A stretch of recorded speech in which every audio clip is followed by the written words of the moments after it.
शपथ पाठ रे ये जो अंगीकार विजु जनता दलर विजु बाबू आदर्श रे ओडिशा को सशक्त स्वाभिमानी समृद्ध करने निजक पुनरुत्सर्ग करने 27तम प्रतिष्ठा दिवस रे नवीन बाबू नेतृत्व रे ओडिशार जो विकास रे सफलता पाइचे ताकू उच्चतर सोपान को नवापाई एवं निजक पुनरुत्सर्ग करने सहित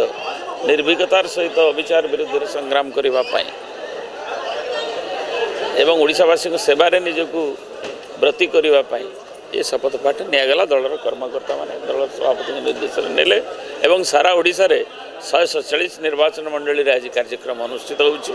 केंद्रीय स्तर रे आज तेणु विशाल कार्यक्रम न करी आमे यही कार्यक्रम शपथ पाठ और पताका उत्तोलन और विजु बाबू प्रति माल्यार्पण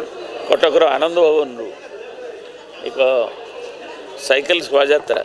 आनंद भवन जमी विजु बाबू कटक रु पेशवार जाइए तार स्मारक स्वरूप एक साइकेल शोभायात्रा आसूची ये विजु बाबू प्रतिमूर्ति रे एयरपोर्ट छक जाए आसवे रक्तदान शिविर भी हम 8:30 बेले सारा राज्य भी रक्तदान